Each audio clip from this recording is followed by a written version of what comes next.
पिछले कई दिनों से आप देख रहे हैं मिलावटी सामान सामने आ रहा है, रेड हो रही है और त्योहार का सीजन है। हर त्योहार के सीजन में इस तरह की खबरें आती हैं। चीनी प्याज ने चढ़ाया महंगाई का मीटर। अब देखिए रेड हो रही है उत्तर प्रदेश में। यूपी के बरेली की तस्वीर देख रहे हैं। सीएम योगी ने आदेश दिए, उसके बाद से एक्शन हो रहा है। राजेश वो डीजे निकालने वाले।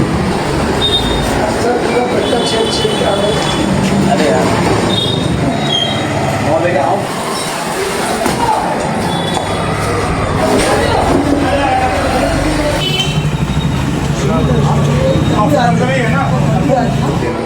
राजेश वो डीजे निकालने वाले।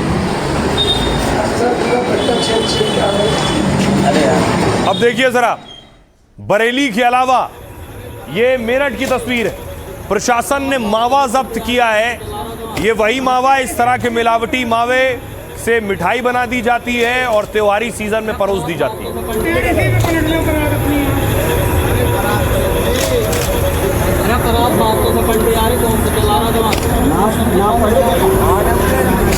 अब इंदौर लिए चलता हूं आपको। इंदौर में देखिए, इंदौर का बड़ा होटल है, 5 स्टार होटल में रेड हुई है।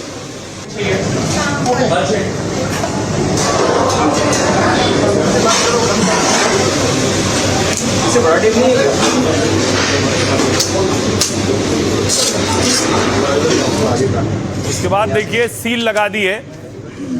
अब इंदौर के अलावा आपको लिए चलता हूं जामनगर। गुजरात के जामनगर में देखिए जरा, सैकड़ों लीटर दूध, नकली और खराब दूध जिसे बहाया गया है।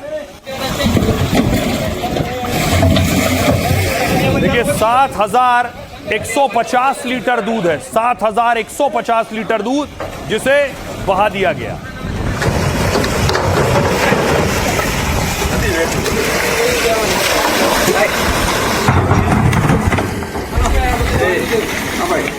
अब देखिए इसी तरह रास्ते में मध्य प्रदेश में एक तेल का टैंकर जा रहा था।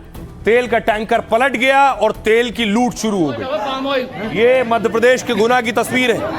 लोगों को देखिए, तेल टैंकर पलटने के बाद आए, तेल भर भर कर ले गए पीपों में। पाम ऑयल हो, पाम ऑयल, पाम ऑयल हो, पाम ऑयल।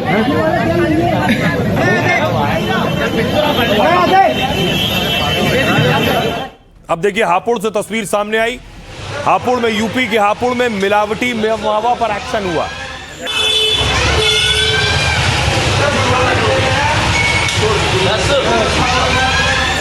उस लड़के का अपना ध्यान रखना। नोएडा में 600 किलो पनीर, नकली पनीर पकड़ा गया है। यह नोएडा की तस्वीर आप देख रहे हैं। 600 किलो पनीर जिसे पकड़कर नष्ट किया गया।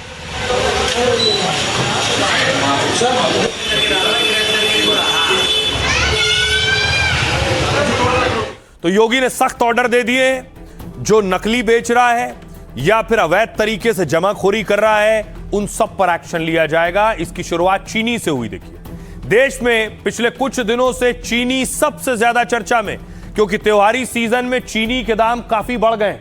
ऐसे में शीर्ष चीनी उत्पादक राज्य में एक्शन शुरू हो गया है।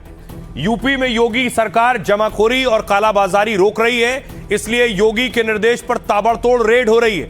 बरेली में जिला आपूर्ति विभाग ने श्यामगंज मंडी में छापा मारा है। अचानक टीम के आने से मंडी व्यापारियों में हड़कंप मच गया है। अधिकारियों ने कई गोदामों में जाकर चीनी के स्टॉक की जांच की, क्योंकि थोक दुकानदारों के लिए चीनी स्टॉक की लिमिट तय है। यूपी में 4,000 क्विंटल से ज्यादा चीनी का स्टॉक नहीं रख सकेंगे। और इसी बीच इंडियन शुगर मिल्स एसोसिएशन का बयान आया है। इस्मा अध्यक्ष ने कहा है कि देश में चीनी की कोई कमी नहीं है। त्योहार में चीनी की मांग पूरा करने के लिए पर्याप्त स्टॉक है। अभी चीनी के दाम बढ़ने के पीछे बाजार में वास्तविक कमी नहीं, बल्कि मौसम की वजह से उत्पादन में जरूर कमी दर्ज हुई है। ऐसे में चीनी का स्टॉक किए जाने की वजह से रेट बढ़ गए। बाजार में सट्टेबाजी के लिए चीनी का ज्यादा स्टॉक हुआ है। 2025 से 26 में देश में चीनी उत्पादन 306 लाख टन रहने का अनुमान है, जबकि शुरुआती अनुमान 343 लाख टन था, यानी कमी दर्ज हुई है। इसके बावजूद सरकार कह रही है कि चीनी का स्टॉक बचा है। सितंबर 2026 के अंत तक 33 से 35 लाख टन स्टॉक बच सकता है, यानी ज्यादा स्टॉक है।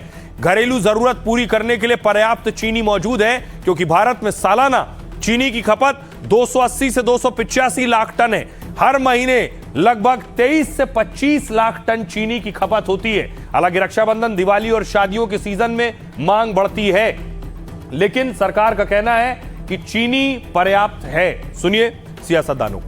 25 लाख टन 25 लाख टन के बराबर जो चीनी थी, उसका गन्ना जो है उसका शुगर केन डाइवर्ट कर दिया इथेनॉल प्रोडक्शन के लिए, इसीलिए चीनी के दाम पूरे देश में बढ़ गए हैं। 31 जुलाई को चीनी के दाम 45 रुपए किलो थे देश में, लेकिन अब 70 रुपए पार कर चुके हैं। एक महीने के अंदर 25 रुपए पर केजी चीनी के दाम बढ़ गए हैं। अब चीनी भी महंगी हो गई, मिलावटी पेट्रोल की वजह से भी लोग दुखी हैं और कोई फॉरेन एक्सचेंज नहीं बच रहा। चीनी के दाम नेताजी बहुत तेजी से बढ़ गए हैं, कैसे देखते हैं? कोई दिक्कत नहीं, चीनी का दाम बढ़ने से किसानों को कोई परेशानी, कोई दिक्कत नहीं, चीनी का दाम बढ़ने से किसानों को कोई परेशानी। सरकार ने पिछले 4 से 6 हफ्तों में कुछ बहुत अच्छे कदम उठाए हैं। चीनी का आयात एक और महत्वपूर्ण कदम है जिसकी घोषणा की गई है। चीनी की कोई कमी नहीं है, चीनी उपलब्ध है। हमने सरकार से व्यापारियों के लिए स्टॉक रखने की सीमा 400 टन से घटाकर 200 टन करने को कहा है, ताकि बाजार में ज्यादा चीनी आ सके और त्योहारों के दौरान ग्राहकों को कीमतों में असल सुधार देखने को मिले। महंगा हो रहा तो सरकार को लगाम लगाना चाहिए ना, कि गरीब आदमी खत्म हो रहा है, मर रहा है। क्या आपके घर में चीनी 70 रुपए की नहीं आ रही है? सस्ती आ रही है, 40 रुपए की आ रही है, हैं? कितने की आ रही है? रक्षाबंधन से ठीक पहले चीनी का दाम बढ़ाकर 70 रुपया कर दिया। आप सोचिए मिठाइयाँ कितनी महंगी होंगी। जो भाई अपनी बहन के लिए मिठाई लेकर जाएगा, जो बहन अपने भाई के लिए मिठाई लेकर जाएगी, पूजा की थाली में जो मिठाई रखी जाएगी वो कितनी महंगी हो गई। इससे आम जनता की रोजमर्रा की जिंदगी पर असर पड़ रहा है साहब।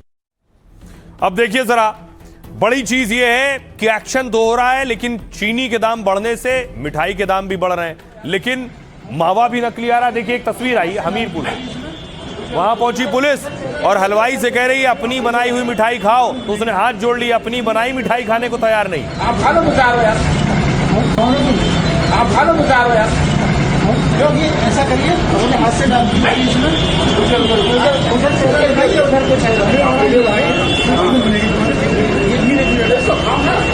अब देखिए जरा क्या रेट चल रहा है चीनी का आपके शहर में। अलग अलग शहरों के रेट आ गए। दिल्ली में 60 से 70 रुपए किलो चीनी मिल रही है, मुंबई में 65 से 70 रुपए किलो चीनी है, कोलकाता में दाम पहुंच गए हैं 64 से 70 रुपए के बीच। इसके अलावा लखनऊ देखिए 65 से 68 रुपए में चीनी लखनऊ में है, पटना में भी 65 से 68 का रेट है, और पंजाब में देखिए 65 रुपए किलो चीनी मिल रही है। ये तो चीनी के दाम हो गए, लेकिन चीनी के दाम आखिर बढ़ क्यों रहे हैं? क्या वजह है बढ़ने के पीछे? और चीनी के दाम बढ़ेंगे तो इसका असर मिठाई पर भी पड़ेगा। देखिए, रक्षाबंधन से ठीक पहले मिठाई पर महंगाई की मार पड़ रही है। चीनी महंगी होने की वजह से मिठाई के दाम बढ़ने लगे, क्योंकि त्योहारी सीजन में मिठाइयों की मांग तेजी से बढ़ती है। खासकर रक्षाबंधन, गणेश उत्सव, दिवाली पर डिमांड ज्यादा हो जाती है। इस मामले में market research company I mark के आंकड़ों के मुताबिक भारत में संगठित पैकेज मिठाई का जो बाजार है ये हजारों करोड़ का है। 2025 में संगठित पैकेज मिठाई का बाजार था 8,431 करोड़ का। यदि इसमें लोकल हलवाइयों और असंगठित बाजार को भी जोड़ दिया जाए तो सोचिए सालाना देश का मिठाई का बाजार 50,000 करोड़ से ज्यादा का है। संगठित पैकेज मिठाई का बाजार 2034 तक यही पैकेज 30,000 करोड़ तक पहुंच जाएगा। सालाना खपत में रसगुल्ला और गुलाब जामुन सबसे ज्यादा है। रिपोर्ट्स के मुताबिक इनका कुल मार्केट शेयर में करीब 30% हिस्सा है। देहरादून की हलवाई समिति के अध्यक्ष आनंद गुप्ता ने बताया, लगातार चीजें महंगी हो रही हैं, जिससे मिठाइयों के दाम बढ़ाने पड़ रहे हैं। आनंद गुप्ता ने कहा कि हमारी समिति में लगभग 110 दुकान है। समिति ने बैठक में तय किया है कि 10% दामों में बढ़ोतरी करेंगे, यानी इन दुकानों पर मिठाइयों के दाम 10% बढ़ जाएंगे। दरअसल मिठाई बनाने के लिए करीब 25 चीजों की जरूरत पड़ती है और इनमें ज्यादातर के दाम बढ़ चुके हैं। गैस सिलेंडर भी महंगा हो गया है। कमर्शियल सिलेंडर 1526 रुपए से बढ़कर 3,000 रुपए का हो गया है। यह वजह है जिसने मिठाइयों के दाम बढ़ा दिए हैं। रक्षाबंधन पहले आ रहा है, जिसमें सबसे ज्यादा मिठाइयां इस्तेमाल होती हैं।